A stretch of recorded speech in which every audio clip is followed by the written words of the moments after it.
Vamos a continuar entonces nuestra agenda académica y le damos paso a nuestro primer panel denominado Reinvención en los modelos de riesgo de crédito y la gestión de cartera en momentos de transformaciones sin precedentes en el mundo empresarial. Audacia en la estrategia, suma exponencial en el ciclo operativo end-to-end y agilidad en la ejecución. Este panel estará a cargo de María Eugenia Vázquez, Augusto Umaña, Vanessa Ruiz y Luis Alfonso Samper como moderador. Los invitamos entonces a ubicarse en el escenario mientras leo un poco sobre ustedes. María Eugenia Vázquez tiene 7 años de experiencia en el sector financiero y 27 años de experiencia en el sector real de las reducciones y comercialización, desarrollando herramientas, procesos e integración con clientes, logrando una cartera sana, estable y una autogestión del cliente. Augusto Umaña, por su parte, es gerente de inteligencia de negocios de Alquería, con más de 15 años de experiencia dirigiendo equipos de inteligencia de negocios, analítica y riesgo de crédito en el sector financiero y en el sector real.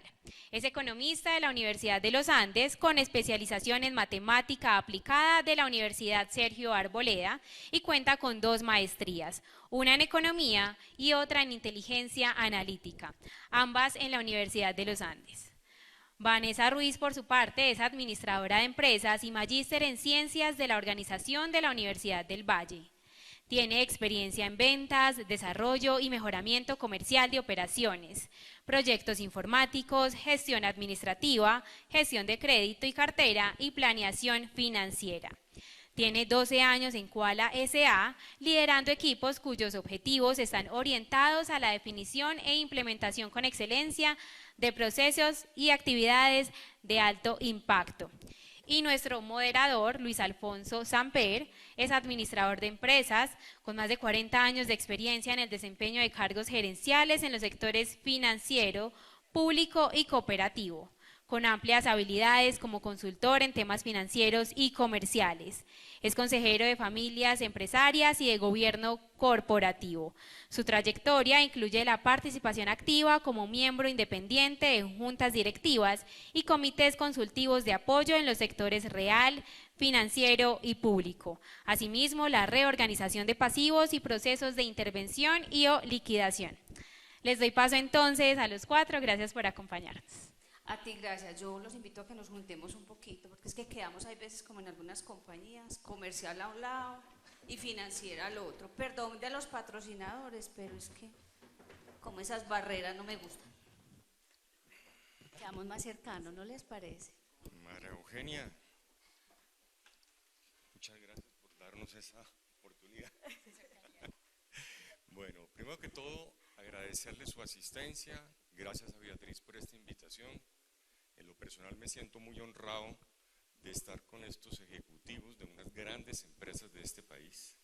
Son empresas que nacen entre los años 50 y años 70. Son empresas que nacen de sociedades de familia. Son empresas que a través de 60, 65 años han pasado a multinacionales. Y estoy hablando de grandes empresas a nivel mundial. Son empresas que se han expandido en todo lo que es Centroamérica, han tocado México, han tocado otros países. Entonces acá hay mucha experiencia, mucha experiencia. Entonces estoy muy honrado de poder estar con ustedes. He preparado unas preguntas. Y las preguntas es, como lo decía Beatriz, esto es un conversatorio, es que todos aprendamos de esto. Vanessa, las nuevas condiciones del entorno exigen reinventar las políticas, las estrategias, fortalecer las capacidades y adecuar los modelos de gestión. ¿Cuáles son estas principales tendencias que están marcando un cambio de evolución en los modelos de crédito y cartera en su sector y dónde veremos las principales transformaciones? Bueno, muchas gracias. Buenos días para todos. Gracias por estar aquí y acompañarnos. Respecto a esa pregunta, nos hemos enfrentado a muchísimos cambios. Nos cambia la legislación, y no solo me refiero a la legislación tributaria, sino también a toda esa normatividad que ahora rige, por ejemplo, nuestros procesos de cobranza. ¿Cuándo podemos llamar? ¿A quién podemos llamar? ¿A través de qué medios lo podemos hacer? Está cambiando también la forma en la que hacemos recaudo. Cada vez nuestros clientes, que antes eran muy informales, pues ahora se están bancarizando, están adaptando esos nuevos medios digitales de recaudo. Y también, sin duda alguna, lo malo viene evolucionando. Los modelos de suplantación, los fraudes que tenemos en algunas compañías. Entonces, todo eso nos lleva a que nosotros, en el sector real, busquemos ser mucho más preventivos. Que nuestro modelo de gestión de crédito y cartera no solo busque disminuir el riesgo de pérdida de valor en el momento en el que ya la cartera se encuentra vencida, sino desde el momento de la creación de un cliente. Desde allí nos estamos volviendo más preventivos. ¿Cómo hacerlo? Evaluemos mejor los clientes. ¿A quién le queremos apostar?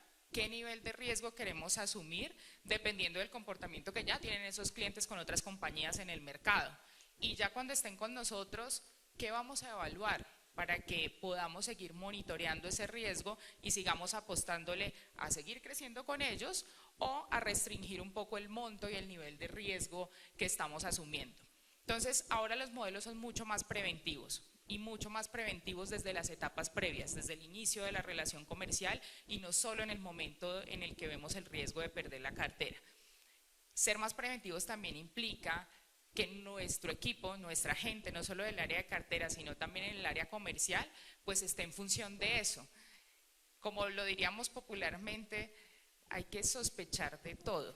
Siempre nos toca estar como con esa malicia, pensando en cómo podría suceder algo no tan positivo, cómo podríamos terminar en una pérdida de valor que nos lleve a monitorear de una forma diferente las situaciones y las relaciones comerciales. Hacia allá vamos en el sector real, volvernos más preventivos, porque además las condiciones del mercado, y lo veíamos ahorita, cada vez nos la ponen más difícil. Entonces ahí es donde tenemos que actuar de forma más precavida. Muy bien, gracias Vanessa. Bueno, ahora Augusto y María Eugenia, tengo preparada esta pregunta para ustedes. ¿De qué manera se puede incorporar de forma más ágil y efectiva herramientas de inteligencia de negocio, analítica predictiva y soluciones de inteligencia artificial en modelos de negocio B2B para que las empresas puedan navegar con éxito en esa era de cambios sin precedentes? Te doy a ti la prioridad porque eres que crea la data. Yo veo así si me sirve. Claro que sí. No, aquí lo importante cuando hablamos de estas herramientas, inteligencia de negocios, analítica predictiva, inteligencia artificial, todo esto sirve es para poder entender cómo debemos tomar decisiones, cómo mejoramos nuestra toma de decisiones. Entonces, lo importante es entender, para poderlas incorporar en nuestro día a día, entender qué decisiones vamos a tomar y para eso qué información requerimos. Para la inteligencia de negocios, que es como el primer pilar nos dice en dónde estamos, qué pasó, y para eso tengo que saber qué información requiero para entender qué decisiones he tomado y cómo me han llevado acá. Ya para trabajar en temas de analítica más predictiva, es poder entender esos factores que yo tengo hoy en día sobre los que puedo tomar decisiones, cómo me van a afectar y en qué variables. Y ahí es donde viene todo el desarrollo más analítico. Por otro lado, la inteligencia artificial interviene un poco diferente, pues es bastante nueva, pero la inteligencia artificial ya entra a actuar como un coequipero, en la medida en que yo puedo determinar qué labores que yo le delegaría a una persona, se las podría delegar a una inteligencia artificial, simplemente porque la inteligencia artificial las puede hacer mejor o más rápido. Ahí sí ya no es tanto la toma de decisiones, sino qué procesos puedo delegar. Obviamente todo lo que delego lo tengo que supervisar, y con inteligencia artificial en estos momentos es indispensable supervisar para validar que está tomando bien las decisiones. No sé cómo lo ves, María Eugenia.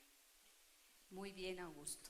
La verdad, Augusto es un hacedor de data, pero ya en la realidad de nosotros en el día a día, más en el sector productivo y comercial, esa data no es un número per se, es cómo somos capaces de ir más allá.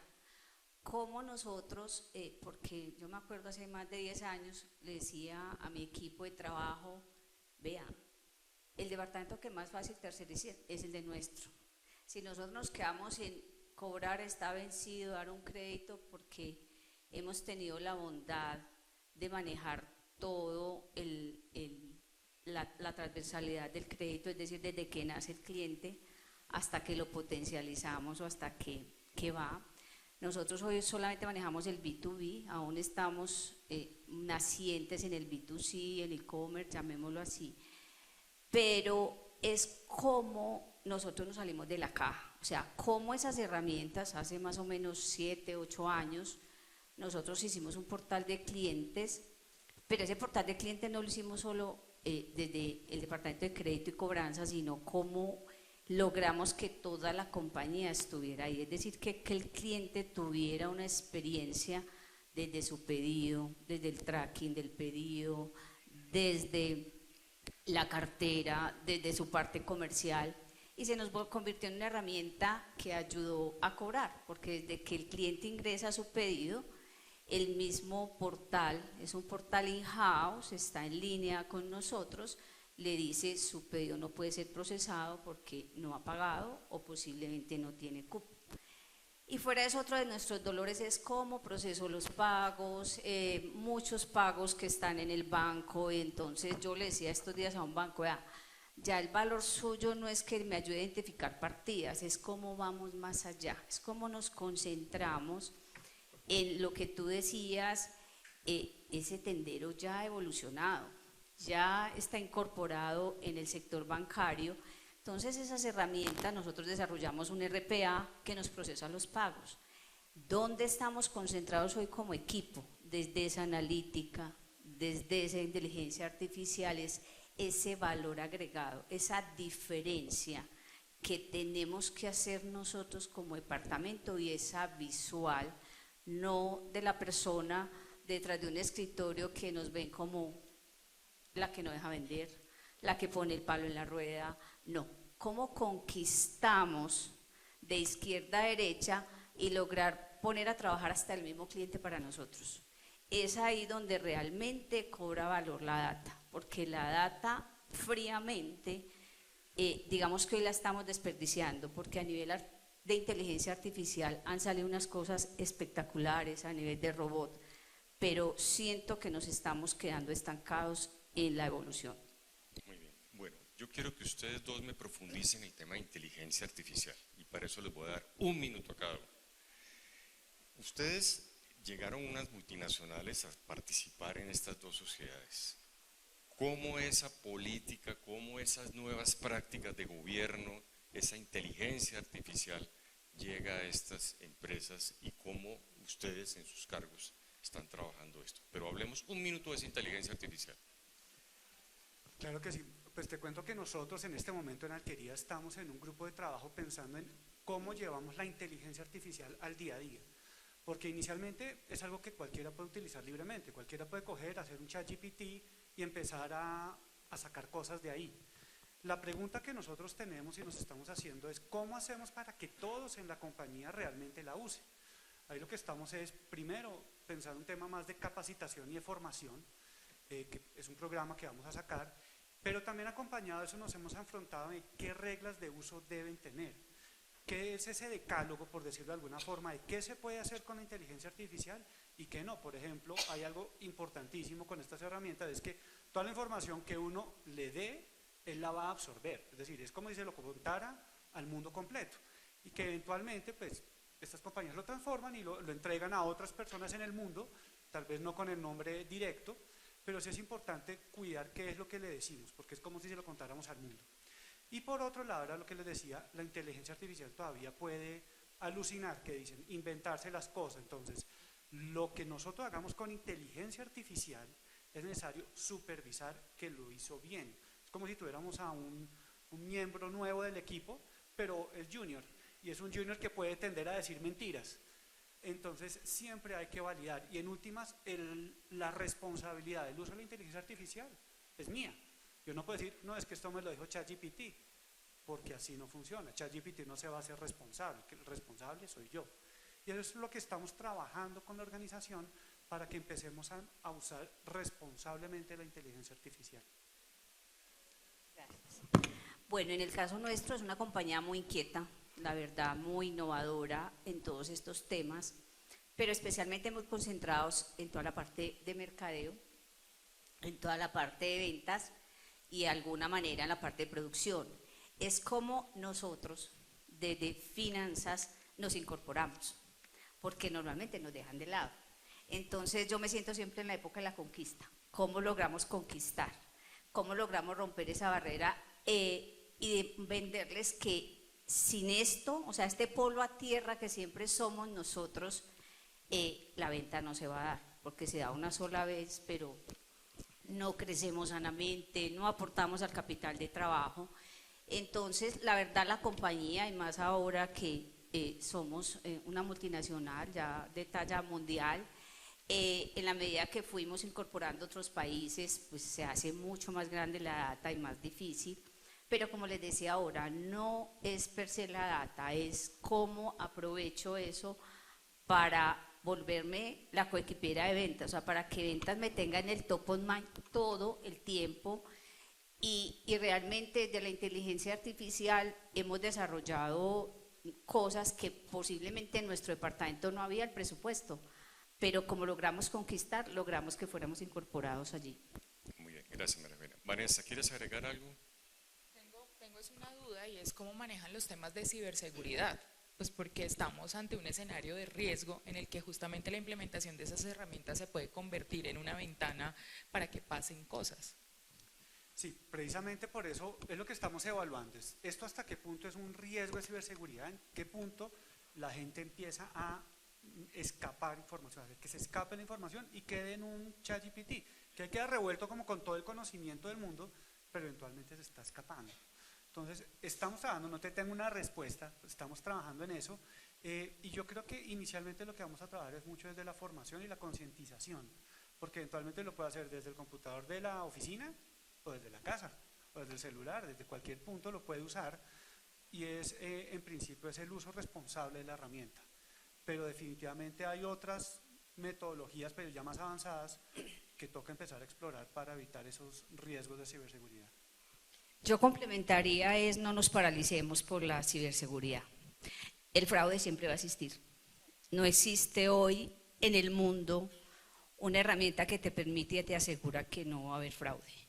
Entonces lancémonos a la piscina, con responsabilidad, pero hay que hacerlo, porque si no nos quedamos atrás. Ya eso es un hecho y hay que hacerlo. Bueno, gracias. Vamos a seguir con María Eugenia y Vanessa. Augusto lo va a dejar descansar en esta oportunidad.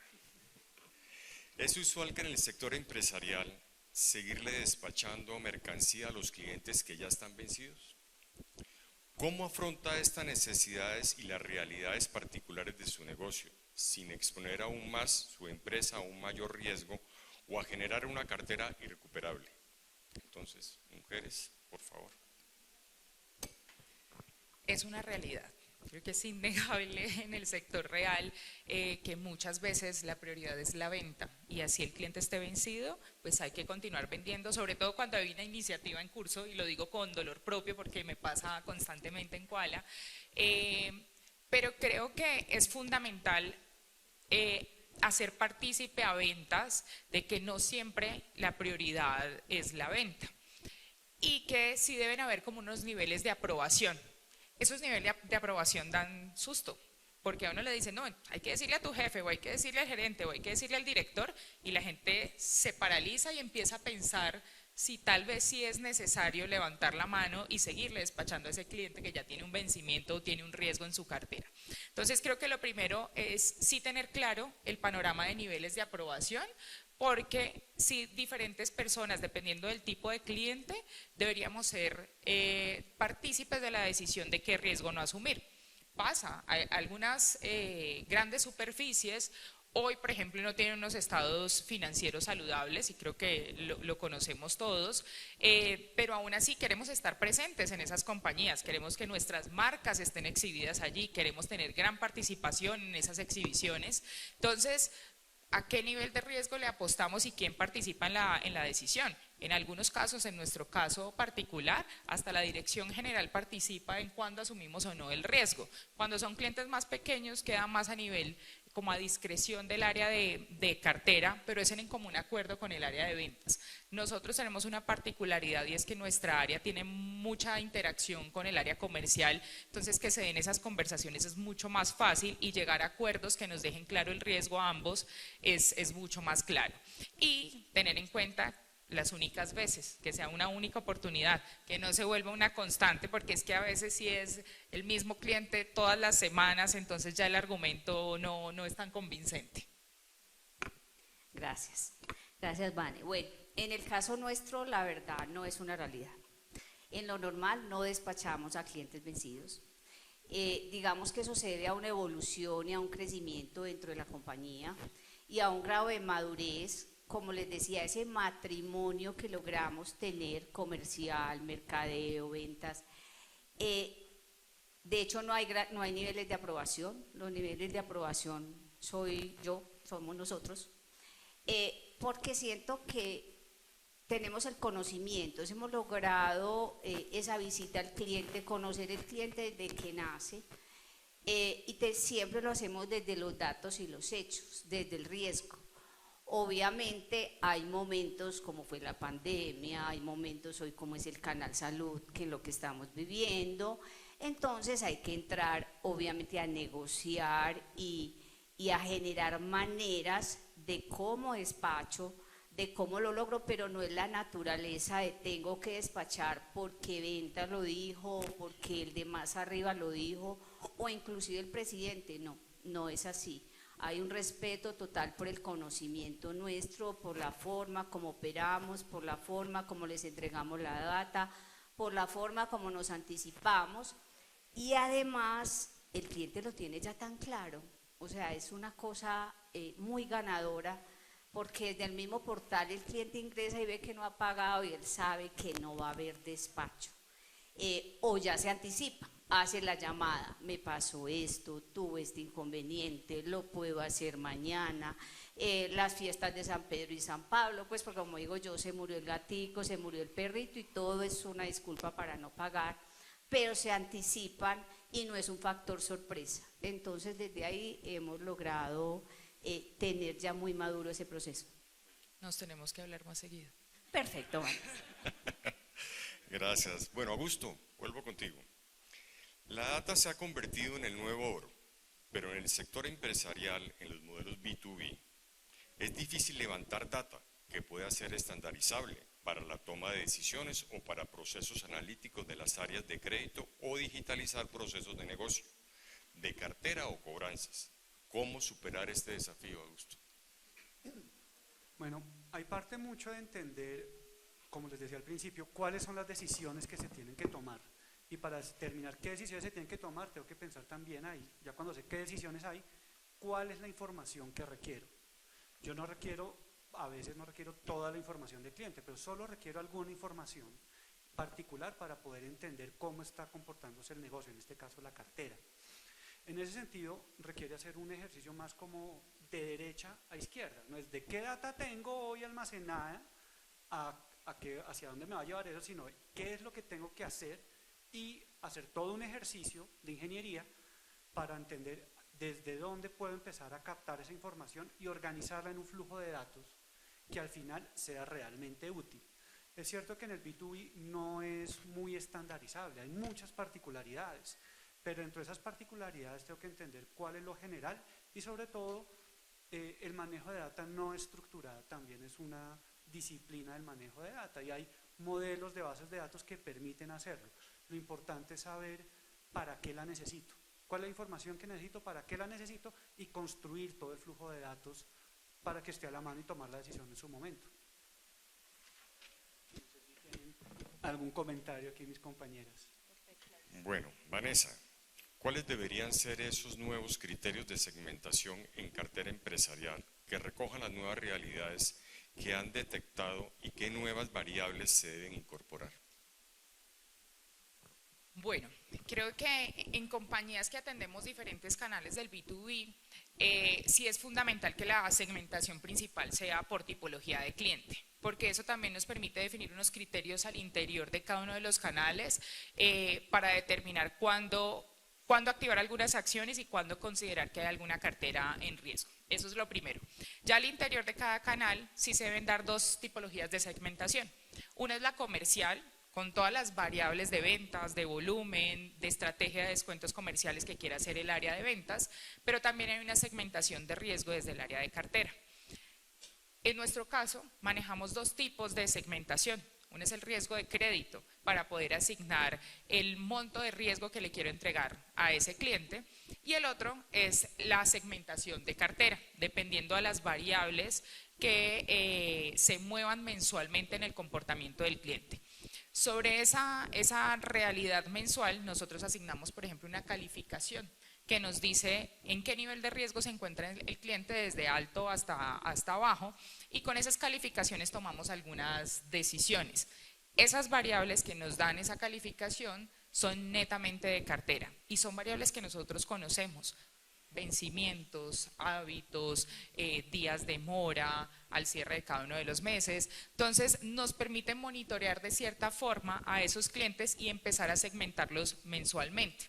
Eso también nos lleva a que nosotros prioricemos los clientes de riesgo alto para poder activar acciones muy puntuales que conduzcan a cambiar el comportamiento de esos clientes y atender a normalizarlos para que cada vez sean menos. Nos ha funcionado muy bien. Muy bien. Bueno, María Eugenia, te voy a invitar a ver una mirada 360. En el negocio en que estás, sin duda el talento humano se constituye en una principal pilar estratégico.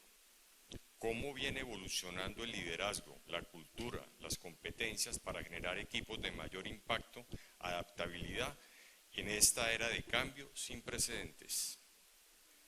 Gracias, Luis Alfonso. Bueno, esa pregunta creo que nos demoraríamos todo el día acá contestando. Y como una mujer, una mirada 360, eso es todo. Gracias a Dios, por eso trabajo solo con mujeres. La verdad, aquí hay mucho por hacer. Siento que tenemos una gran oportunidad porque todavía somos vistos como el cobrador, el auxiliar, el que no necesita mucha academia, el que se ha organizado y haga seguimiento a un listado. No, yo pienso que ahí no está. Hay que tener un equipo de trabajo de verdad empoderado, un equipo de trabajo que logre tener esa competencia de no solamente el 360 como persona, porque ante todo que sean seres humanos, eso es fundamental. A mi gestión humana me dice, ¿qué perfil? Y yo, tráigame los sociólogos si quiere. Yo las competencias técnicas se las doy, pero ante todo que sea persona, que sea un gran ser humano, porque si eso no está, señores, esto es duro. Nosotros trabajamos en un tema muy difícil, o sea, tenemos todos los días amargos, tenemos sinsabores, y casi que las buenas son de ventas y las malas son de nosotros. Entonces hay que tener un carácter, hay que tener personalidad, pero hay que humanizar esta vaina, hay que humanizarla, y desde ahí es cómo logro que la persona tenga esa competencia de servicio, que tenga esa competencia comercial. La verdad, si es una persona muy cuadriculada, muy de solamente el número, de no ir más allá, de no anticiparse, de no, digamos, generar ese valor agregado al vendedor e inclusive al cliente cuando nos llama, porque ya nosotros estamos en ese punto. Entonces, para mí el capital humano es fundamental y es donde más me concentro, porque hoy somos lo que somos y tenemos lo que somos gracias al equipo que hemos logrado conformar. Gracias. Bueno, sigo con las mujeres. Bueno, Vanessa y María Eugenia, uno de los talones de Aquiles del ciclo de riesgo es la eliminación y la conexión entre equipos en las áreas comercial, producción, riesgo, crédito, cobranzas. ¿Cómo lograr mejores flujos de la operación para afrontar con mayor potencia los desafíos que encierra este año? Bueno, es que en Quala la convivencia de estas dos áreas es bien particular. Nosotros en el área de administración y cartera pues tenemos dos roles. Entonces en la parte de administración tenemos mucha interacción con el área comercial y en la parte de cartera pues la interacción que normalmente se da en una compañía. Pero creo que nuestra cultura facilita que las áreas puedan interactuar fácilmente. Para cual es fundamental contar con foros efectivos en los que se tomen decisiones ágiles y se resuelvan situaciones muy prontamente.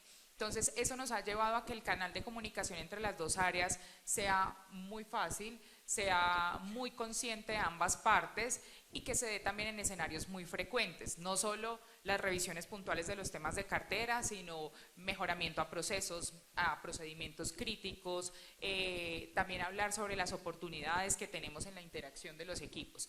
Entonces, ¿cómo fluye esta interacción entre las áreas y cómo generar esos flujos de valor? Creo que es importantísimo que desde las cabezas estén alineados las direcciones, tanto la dirección financiera como la dirección comercial, tienen que trabajar sinérgicamente para que eso en cascada los equipos también lo vean y lo puedan operacionalizar en el día a día. Creo que además, de nuevo, el tema de la cultura facilita mucho la interacción, entonces generar espacios que no sean tan formales, enfocados solo al análisis de riesgo, al entendimiento de una situación puntual, facilita que se conozca la realidad de una u otra persona en su rol en cada una de las áreas. Y creo que también hay algo fundamental y es todo el tema de cómo hacemos partícipe a nuestros equipos de la realidad de las demás áreas. Entonces, cómo cartera conoce la realidad de ventas, cómo se involucra en el día a día de ellos, desde la inducción o en salidas a terreno frecuentes para ver cómo fluyen todos los procesos que tienen interacción con nosotros y también desde el otro lado, cómo ventas conoce nuestros procesos con refuerzos constantes sobre procedimientos críticos, sobre cómo hacer mejor alguna solicitud, cómo gestionar mejor a los clientes. Eso facilita que la interacción fluya. Gracias, Vani. Bueno, desde el tema nuestro sigue siendo una mirada 360. Parte de las competencias del equipo es cómo logra desarrollar usted ese conocimiento básico de logística, de mercadeo, contable, tributario, financiero, porque interactuamos todo el tiempo, de hecho se nos volvió un tema hasta problema, llamémoslo así, porque ya todas las preguntas iban donde nosotros. El cliente se descontó el IVA, el IVA en la toalla no va, ¿qué hacemos? Y ya teníamos un conocimiento tal que éramos capaces de dar la respuesta y la solución, pero claro, se nos convirtió en una función diaria. Entonces tocó empezar a decir, no, venga impuesto le entrego y encárguese, venga contabilidad le entrego. Pero también hoy ha sido un beneficio, porque es tener a todas esas áreas trabajando para nosotros. ¿En qué sentido? Logística si no entrega bien, si no hace la nota a tiempo, si no está la novedad, si no me mete la data completa de cuándo le entregó al cliente, pues ¿dónde se va a ver perjudicado? En el pago. Nosotros somos un colador, yo lo llamo un colador donde se desagua todo, lo que de alguna manera no se ejecutó bien. El cliente no te paga porque la nota a crédito no se ha enviado, porque la actividad comercial no se ejecutó como debe ser, porque le montaron una actividad de selado de tanta plata pero no le rotó, entonces ¿cómo te voy a pagar si tengo la mercancía acá? Entonces, para nosotros sí ha sido una tarea de, señores, les cuento, yo me he montado en los camiones repartidores a ir a entregar la mercancía para entender cómo se entrega, cómo se recibe, cómo aseguro la documentación que necesito, cómo voy a ese cliente que todavía por estrategia financiera, porque no es nada más, porque en la evolución hoy ya de facturación electrónica todavía me exige erradicar factura, pero obviamente es para tomarse más días. Entonces, ¿cómo lo traigo hasta aquí? ¿Cómo lo entiendo? ¿Cómo pienso en mi cliente? Venga, señor mercadeo, es que usted no es láncese a esa promoción y lo que usted cree difícil para usted va a ser fácil para el cliente. No, piense en el cliente, porque una sanción del ente regulador al cliente, ¿a quién no le va a pagar? A mí, a nuestra compañía. Entonces, ¿cómo cuido ese cliente desde allá? Y ya hoy la evolución es cómo asesoro el cliente para que tenga esa mejor cartera, ese mejor recaudo, ese mejor proceso y cómo entiendo cada canal de distribución, porque no es lo mismo. O sea, una pregunta muy frecuente es ¿cuál es su política? ¿Cuál es el plazo? No, el plazo es a demanda. Yo no puedo dejar plata en la mesa, Puede que la realidad del cliente o de Augusto sea uno, o la de Vanessa sea otra, porque él atiende un cliente final diferente. Entonces, ¿por qué a todos les va a dar 90 días? No, este necesita 60, este necesita 30, o este necesita 120, o este paga de contado. Entonces es cómo lo ayuda a su necesidad, pero cómo no dejo plata en la mesa. Entonces, desde ahí sí nos tenemos que involucrar, y hoy al interior hemos logrado, Luis Alfonso, de que nosotros para muchas decisiones nos tengan en cuenta. Muchas gracias. Con esta pregunta cerramos, y yo no sé cómo estemos de tiempo para que luego abramos preguntas. ¿Vamos bien? Bueno, gracias. Pero aquí podemos durar todo el día. Gracias. Bueno, Augusto y Vanessa, ¿cómo hacer para que la innovación deje de ser un atributo más cercano a la planeación y comience a generar los indicadores de resultado? Sí, claro. La innovación, a veces cuando uno ve la innovación, por lo menos me pasa a mí, no sé ustedes, uno siempre piensa en el producto bonito, en lo nuevo, en lo novedoso, en lo más traído de los cabellos, y siempre piensas como en ese mundo ya más de generación de valor a través de la creación de un nuevo producto. Sin embargo, la innovación se puede incorporar mucho en nuestro día a día. Cuando lo pensamos es cómo puedo pensar en unas evoluciones cortas, lo que hoy hago, cómo lo puedo hacer mejor, cómo puedo cambiar mi proceso para que sea más eficiente, tenga menos pasos, o cómo lo digitalizo. Ahí hay una pequeña innovación más evolutiva, hasta ya podernos sentar radicalmente a repensar todo el proceso de cartera. Lo puedo sentar a repensarlo y entrar a generar los grandes cambios que hacen que en últimas el proceso fluya mejor, sea más rápido, sea más eficiente, logre mejores resultados. Entonces yo creo que realmente pasar de esa idea de innovación estratégica que a veces queda como muy en la nebulosa, uno la puede vivir mucho más desde el terreno, desde lo que está haciendo, y simplemente pensar en cómo hago lo que estoy haciendo, cómo lo logro de una mejor manera, y así podemos lograr pues, los resultados de la innovación. Súper de acuerdo. Nosotros tendemos a pensar que la innovación está en los grandes proyectos tecnológicos y a veces tenemos esa sensación que contaba María Eugenia ahorita, y es que nos dejan como a un lado y nos dejan en el olvido porque todo está enfocado en mercadeo y en otras áreas de innovación que mueven la compañía. Pero cuando nos quitamos de pronto ese pensamiento de que la innovación tiene que ser grandes proyectos tecnológicos, sistemas de información gigantes, y nos enfocamos más en la parte de nuestra operación y en los diferentes procesos que conforman nuestro ciclo de crédito y cartera, empezamos a ver esas oportunidades, y es cómo digitalizamos algo que hoy está funcionando a punta de papel. Creo que eso nos pasó a todos en la pandemia. Logramos digitalizar un montón de procesos que antes eran cerros de papel sobre los escritorios y firmas manuales de muchas personas, pero como también, por ejemplo, flujos de aprobación, algo tan sencillo como eso, que se vuelve una cadena de correos electrónicos con las diferentes personas aprobando algún tema. Pues cómo montamos un flujo en alguna herramienta que nos lleve fácilmente a que todos los involucrados participen allí. Lo que se demoraba días, pues ahora se demore seguramente horas, y allí hay una eficiencia en los procesos grandísima que nosotros normalmente no vemos. Entonces sí nos toca es como segmentar de todos los procesos del ciclo de crédito y cartera, en cuáles podemos empezar a hacer esas mejoras pequeñas que, una vez ya optimizados, seguramente a futuro se pueden convertir en un proyecto tecnológico de mayor tamaño y a cargo seguramente de áreas expertas.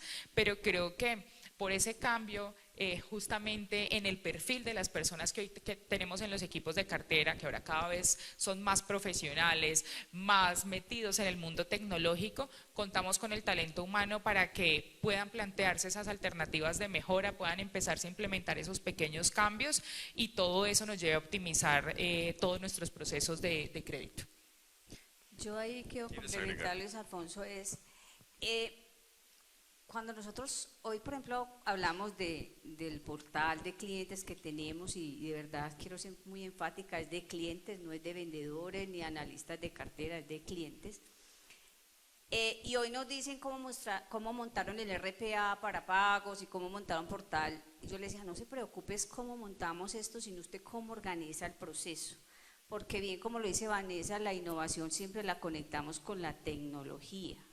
Y muchas veces es cómo empiezo a romper esas barreras dentro de la compañía, y como digo yo, organice primero su casa para que la de los demás esté organizada, porque como ahí le exige al otro que esté organizada si usted todavía no la tiene. Entonces es cómo organizo y cómo coloco esas bases firmes para no parametrizar el error. Porque muchas veces hay unas inversiones muy grandes. Hace 15 días una compañía muy grande nos pidió una cita para hacer un benchmark del proceso y wow, tenían unos desarrollos tecnológicos súper chéveres, pero como digo yo, era el Audi parqueado afuera o el Mustang parqueado afuera empolvándose porque no lo estaban utilizando, o tenían un cliente en ciertos canales, por decir en 5 canales diferentes, pero solo le servía para uno de los canales. Entonces hay que organizar muy bien todos los procesos, y no solamente los procesos, sino las conquistas en las áreas, para que de verdad le saquemos el jugo a todas esas herramientas y no nos quedemos inclusive en una versión, sino nosotros llevamos como en la 5ª o 6ª versión de ese RPA, y más hoy por ejemplo el RPA alcanza el 90% de ejecución impecable de los pagos. Entonces nos dicen cómo hace con las novedades, cómo hace con los prontos pagos, cómo hace con las partidas del banco, y lo logramos. ¿Pero por qué? Porque antes de eso hubo una evangelización y una organización del proceso y de las personas, porque si no logramos eso, la herramienta per se, como lo inicié, no va a funcionar. Muy bien, bueno, abrimos espacio para preguntas. Uy, ¿quién presta el micrófono allá? Si querés, hacemos uno y nosotros nos quedamos con uno. ¿Ya tienen allá?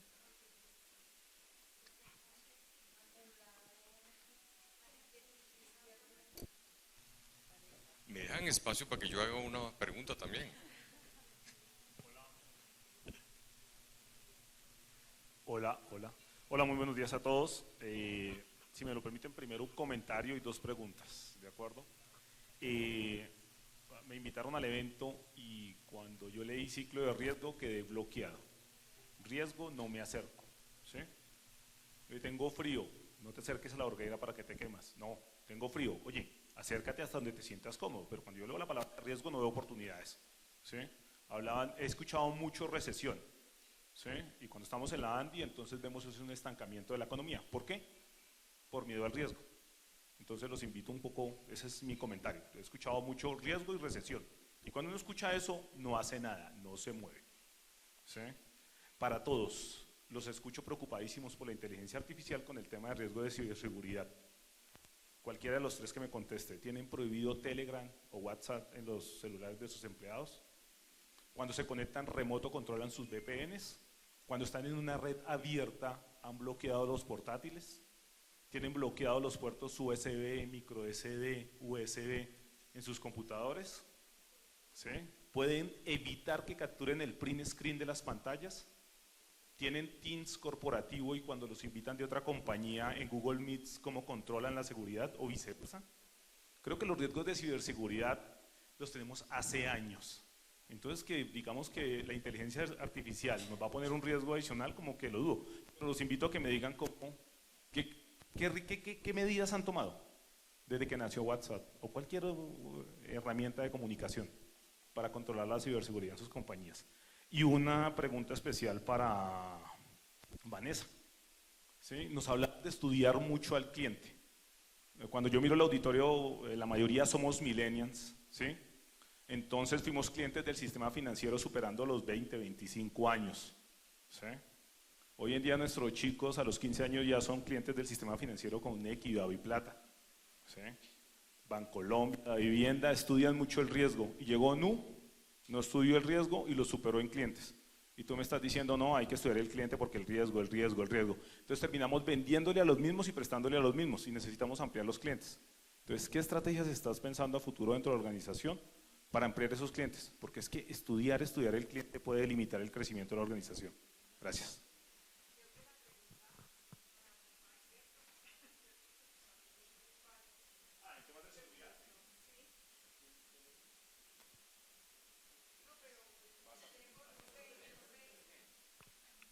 Bueno, no sé, de pronto Augusto, algo en temas de seguridad. No, el tema de seguridad, yo vengo del sector financiero, y uno sí, cuando llega al sector real, no se estrella contra la pared, sino todo lo contrario, le quitaron todas las cadenas y puede volar libremente. Y uno es totalmente alarmado con todo lo que ve en las compañías, que antes cuando uno trabaja en el sector financiero no se puede. Y entra mucho todo lo que tú acabas de decir. Uno en el sector financiero tiene computadores completamente cerrados que solo sirven para trabajar en la oficina, no sirven para nada más. Y yo sí creo y sí lo veo en mi día a día, pues comparando mis dos vidas, que hace falta mucho.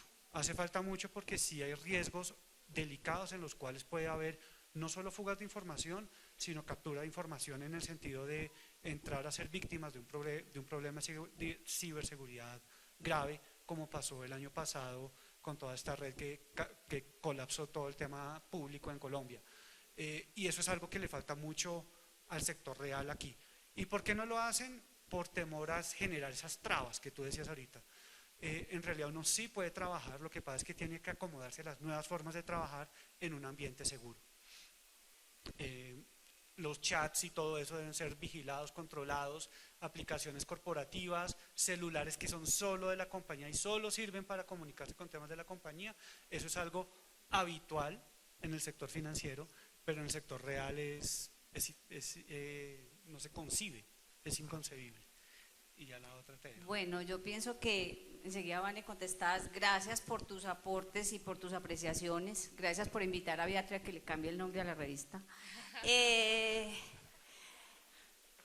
La verdad es importante tus inquietudes y es una realidad en este mundo, ¿cierto? Uno por un lado trata de hacer, por el otro lado de no dejar hacer. Escuchábamos en la primera conferencia inclusive muchas veces querer hacer, pero la regulación no te deja y la verdad en nuestras compañías, o al menos en la nuestra, se negocia todo menos lo legal, porque muchas veces desafortunadamente todo se paga con plata, pero un tema reputacional es muy difícil de recuperar. Entonces se tiene que cuidar mucho. Como bien lo dije en el foro, no nos podemos paralizar por el tema de los cibernautas, ¿cierto? Tenemos que hacer. Y hay controles que se tienen que generar, como los que acaba de decir Augusto, dentro de las compañías, porque obviamente sí está decantado hoy que conectarse a redes de cualquier lugar es mucho más riesgoso. Bueno, y bien lo dices, estos jóvenes de ahora tienen otra forma de pensar, de hacer, no miden un riesgo futuro, ellos son más inmediatistas, pero es un mercado que no se puede dejar por fuera. Entonces, adelantándome un poquito a la respuesta de Vanessa, pues por eso se segmenta a los clientes, ¿cierto? Y digamos de alguna manera parte de esa segmentación es volúmenes de dinero, pero de ahí a paralizarnos, no, esa no es la invitación. Y obviamente enfocados hoy algunas respuestas a lo que hoy manejamos, pero seguro que aquí habrán realidades diferentes en cada uno de los que llegan al B2C, donde hay una masiva de clientes diferentes y se lanzan y hacen desarrollos muy importantes. Y Augusto, en nuestras compañías sí existe, especialmente en la mía, muchos controles desde el celular, desde el computador. Todos los días estamos haciendo cursos de cómo protegemos la información, de cómo no nos exponemos y no va a existir, como te decía, el proceso exacto para que no vulneren nuestra información. Es decir, pues, le pasó a empresas públicas, le pasó hace poquito a Bancolombia, donde tratan de tener absolutamente todo, temas de talla mundial, pero siempre ya, así como la inteligencia ha evolucionado en todos estos procesos, también ha evolucionado en eso. Hay personas exactamente, los hackers especializados, entonces nunca vamos a estar ahí y como te digo, la invitación es a no paralizarnos y de nuevo gracias por tu aporte. Yo creo que sumándome a María Eugenia, nunca vamos a poder controlar todo, pero esas pequeñas acciones que podamos implementar seguramente no solo contribuyen a blindarnos en pequeños grados, sino también a generar conciencia en las personas, porque al final el riesgo más amplio está en las personas que no son tan cuidadosas cuando reciben o cuando comparten información. Eso respecto a lo primero. Respecto a la pregunta que me hacías, todo depende de la estrategia comercial de la compañía. En Quala, por ejemplo, no estamos interesados en crecer ilimitadamente en número de clientes en todos los canales. Seguramente en el canal que opera de contado, que es el tienda-tienda, sí, porque la operación es de contado, entonces no hay ningún tipo de riesgo. Pero en el resto de canales, sí, digamos que hay un número limitado objetivo de clientes. ¿Por qué? Porque depende de en qué territorios del país queremos estar presentes, qué participación queremos que tenga cada cliente dentro del canal de ventas, para que no se vuelva tan pareto que después la negociación esté más en la cancha de él que la nuestra. Entonces, tener claro que queremos es crecer en volumen a través de la base de clientes actuales es lo que a nosotros sí nos hace especializarnos en el entendimiento del cliente y en el análisis de riesgo de ese cliente, tanto inicial como a futuro, en la medida en que vamos creciendo nuestro portafolio y el número de marcas que esta persona jurídica o natural tenga con nosotros. Entonces, todo depende de la estrategia de la compañía. Seguramente en compañías que quieran crecer en base de clientes para aumentar su presencia, ese dejaría de ser un factor tan crítico o que influya en la decisión final, pero en el caso nuestro sí lo es porque estamos orientados al volumen. La siguiente pregunta.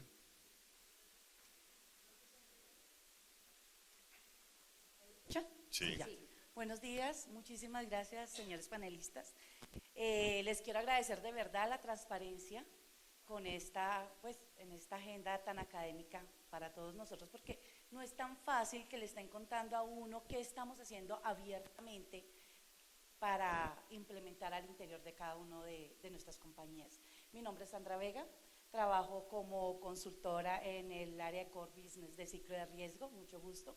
Y quería hacerles una preguntita a cada uno, y es, cuando ustedes se levantan y van todos los días a trabajar, hay esos dos indicadores, capis, que ustedes no pueden dejar de ver a diario en sus tableros de control, que ustedes se levantan y dicen, hoy necesito saber, no sé si les entregan las cifras.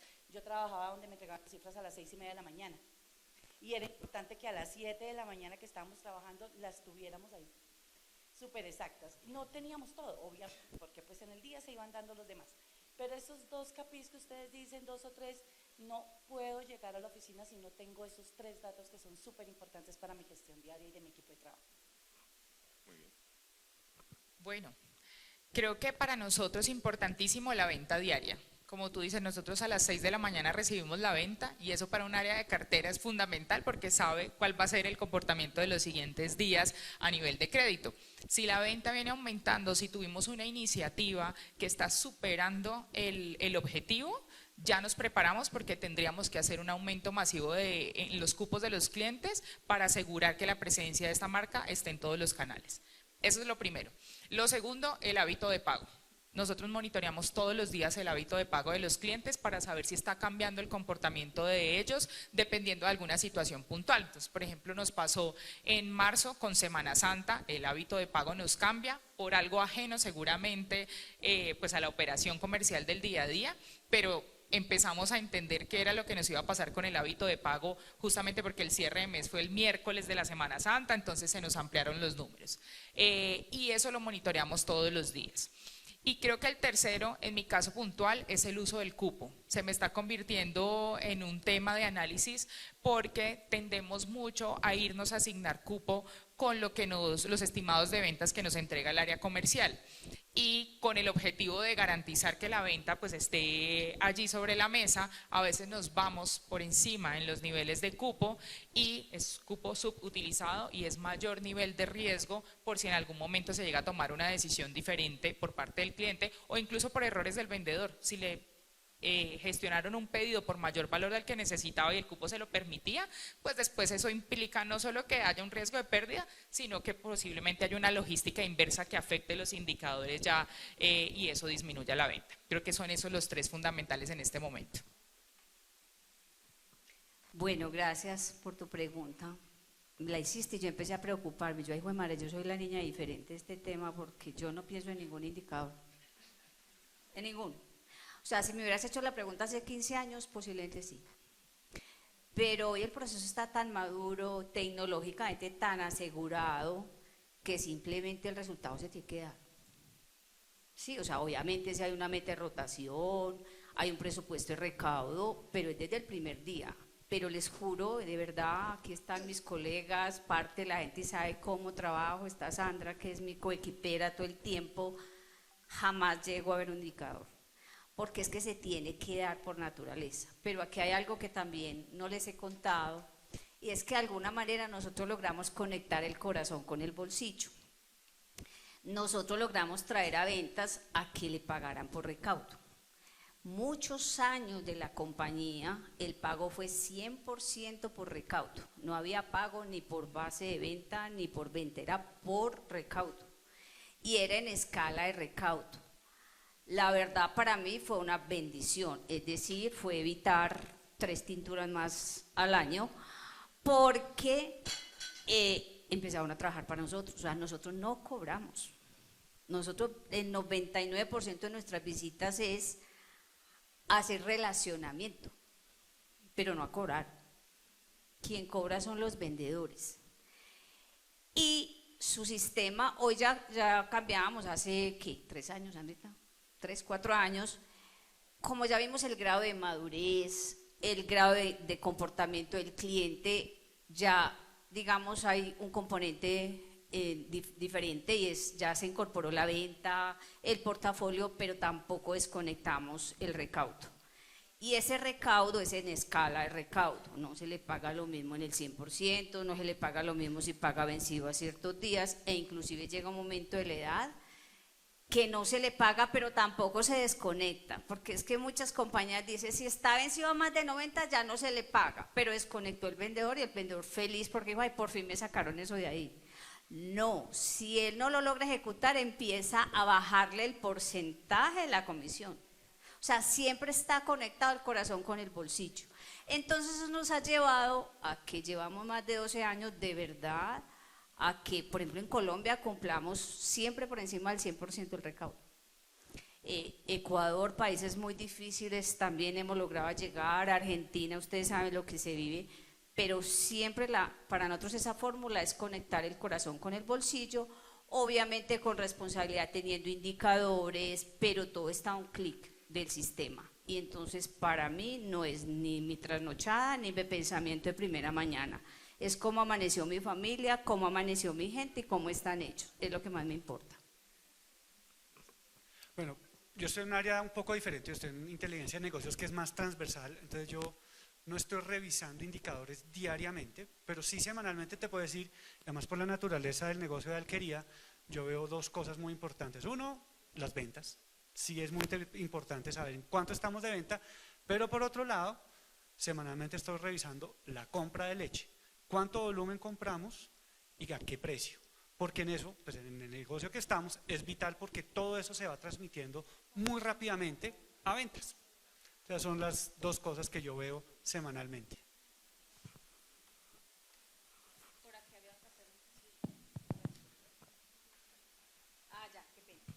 Muy buenos días. Muy buenos días, Juan Pablo Lugo de Lugo Hermanos. ¿Qué metodología o qué estrategia uno puede tener cuando un cliente es nos compra mucho, es un cliente muy importante, sin embargo tiene unos procesos internos que nos manifiestan, dicen no, por procesos internos nos demoramos en pagar o nos demoramos en ciertos negocios grandes, nos demoramos en hacer ese efectivo, ese pago a ustedes de esas ventas? La pregunta es, ¿qué estrategias, o sea, y me corrige si no es así, él dice que en su negocio puede tener clientes muy grandes que tienen un gran peso, pero el momento del pago, uno de los temas para no pagar a tiempo es que dice que sus procesos internos requieren de una revisión, requieren de un proceso y que no logra ejecutarlo a tiempo para hacer el pago efectivo. ¿Es así?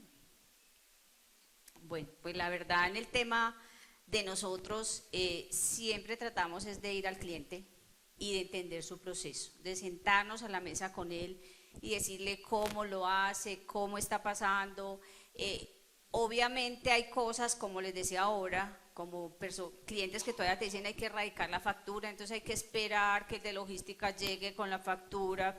O sea, ya estamos hablando de facturación electrónica, ya estamos hablando de recibo confirmado, ya estamos hablando de una evolución pues tecnológica importante, pero son estrategias para tomarse más días. Entonces es cómo logro ir allá y decir, yo hace poquito fui donde un cliente y le dije, oiga, lleva 3, 4 años prometiéndome que esto ya no va a existir, yo necesito que esto sea una realidad.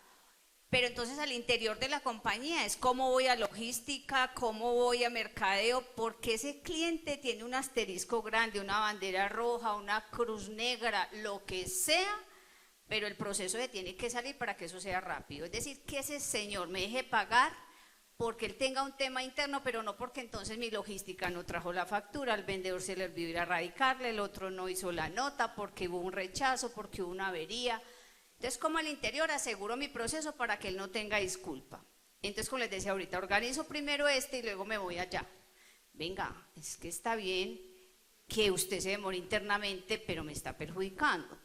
Y les cuento, hemos logrado, por decir, un cliente de 45 días, a su proceso interno se demora 10, entonces póngame a 35.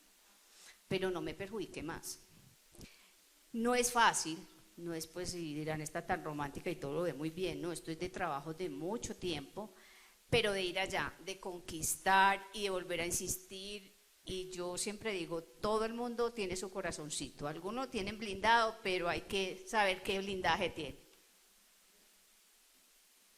No, pues súper de acuerdo con lo que dice María Eugenia. Creo que las condiciones comerciales de la compañía sí no están como en negociación, son condiciones fijas, pero lo que promovemos es justamente acercarnos al cliente para entender también si hay una oportunidad de nuestro proceso o si hay una oportunidad en la relación con el vendedor, porque muchas veces sí pasa, es que toman decisiones en función de la relación que tengan con él. Es que me cambiaron el vendedor hace poquito y entonces este vendedor no exhibe como el anterior sí lo hacía, o este vendedor ya no me hace las cuentas manuales como el anterior sí lo hacía. Entonces, primero un entendimiento para saber si efectivamente no hay algo de nuestro lado que vamos a solucionar a tiempo y que ya él lo lleve a cumplir oportunamente. Lo otro es que en sí la factura ya trae una obligación, y es que la fecha de vencimiento de la factura es la que es, no debería haber algo diferente. Puede que nuestros términos de pago no coincidan, que efectivamente para mí es un cliente a 35 días y para él es a 45, pues entonces pongámonos de acuerdo y tú ajusta el término de pago al que me tienes configurado como proveedor, pero la estrategia bajo la que yo te creé fue ese término de pago. Entonces sí es muy de acercarse al cliente, de entender cuáles son las oportunidades y de corregir, que muchas veces nos pasa, por ejemplo, con las cajas de compensación, que no pagan una factura si la nota comercial o la devolución no quedó grabada el mismo mes calendario. Entonces nuestros procesos sí se tienen que ajustar para evitar un vencimiento y una ampliación del término de pago, incluso una refacturación, porque a veces nos la solicitan, pero ahí solucionamos lo interno y ya queda en manos del cliente el que si yo te estoy cumpliendo, tú también cúmpleme el término de pago. Augusto, ¿quieres agregar alguna pregunta? Creo que es la última y ya nos toca cerrar. Y si quieren, después en los paneles, en la reunión de la tarde hablamos. Adelante. No sé, Beatriz, tú eres la que mandas. Beatriz, ¿cuánto? ¿Piche Leveiror? Bueno. 2 minutos, bueno. Dale con mucho gusto, Juan Carlos Montaño de Unify. Acá estamos en compañía con NICE, con Ana María, en estos temas que seguro en la jornada vamos a hablar más adelante de Customer Experience. En vida pasada, como Augusto, también estuve en el sector financiero y en épocas donde OIM, eso de organización y métodos, planeación era como lo más cercano a empezar a ver estrategias cercanas a cliente. Hace unos meses tuve la humilde, digamos, oportunidad de publicar algo en LinkedIn respecto al I+D, la investigación y desarrollo, y decía, evolucionemos, miremos hacia la I+S, pero no en el frente de innovación más sostenibilidad. Quisiera preguntarles en sus roles, en sus unidades de negocio, esa sostenibilidad no enfocada, digamos, a temas de medio ambiente, al aporte a la sociedad, sino desde el activo más importante de nuestras organizaciones, que es el recurso humano. La sostenibilidad viéndola en el bienestar de nuestros equipos, de nuestros colaboradores y hacia el cliente final. ¿Cómo están haciendo ese match, esa innovación con ese componente de la sostenibilidad para medir y tener esas métricas de decir, venga, aquí tengo que cuidar esto primero antes de llegar a un tercero, entendiendo ese tercero como un cliente? ¿Cómo lo están haciendo en esa innovación con ese componente de sostenibilidad que les presento?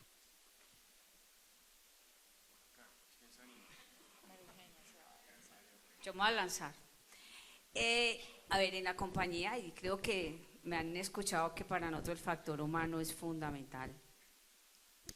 Sin embargo, hoy estamos viendo una realidad clara y general, y es la rotación de personal, ¿cierto?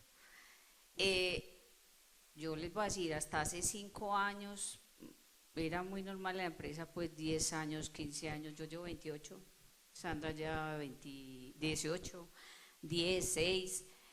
Hay una rotación muy pequeña. Sin embargo, como no teníamos nada, es decir, echábamos raíces y no tentáculos en la compañía, o sea, crecer allá no era tan fácil porque uno decía, ¿cuándo era que este muere? Porque el resto no se movía. Hoy sí hay una mayor rotación, pero cuidamos demasiado el capital humano. Para nosotros es un capital porque, como bien tú lo dices, desde la sostenibilidad es fundamental, porque la rotación te lleva a perder mucho core de lo que ya has trabajado, de poder llegar a ese cliente final con responsabilidad.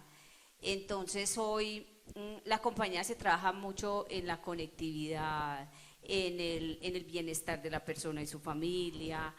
Yo creo que nos han visto mucho pues en el tema de las bibliotecas, en el tema del reciclaje, el tema de la universidad para los empleados y sus familias.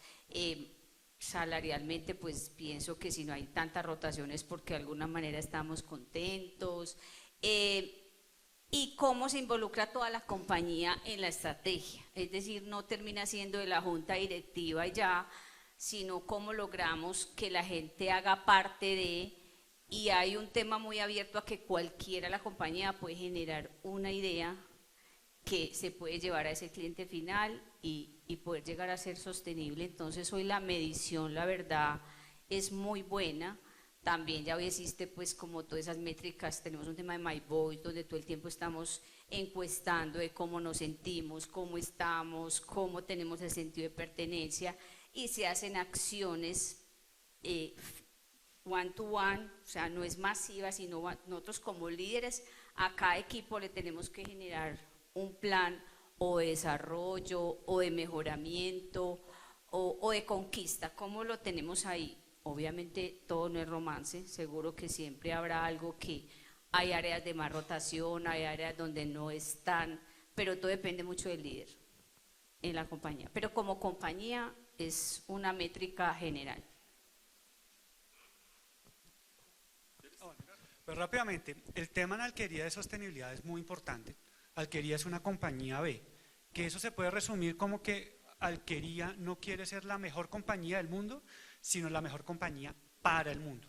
Y nosotros tenemos, pues desde vocación, tenemos primero, los productos que vendemos son nutritivos, y no queremos irnos más, queremos estar en el mundo de nutrición, más no empezar a generar productos que generan calorías vacías, que eso para los consumidores, pues desde nuestra forma de ver el mundo es malo, no está bien, más que malo. Por otro lado también tenemos el impacto hacia la ganadería.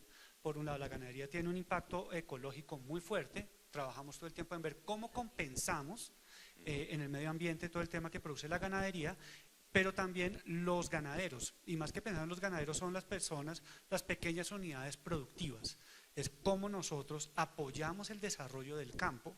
Entonces, brevemente, porque si no aquí me puedo extender 1 hora hablando de sostenibilidad en Alquería, el tema de la sostenibilidad está totalmente integrada al ADN y está visto en cada una de las personas con las cuales interactúan, no solo empleados y socios, sino también todo el ecosistema, desde los clientes, los consumidores y los productores. Muy bien, hemos dado por terminado. Les agradezco enormemente todas estas preguntas, el aporte de estos panelistas, el conocimiento que nos han transmitido. Muchas gracias.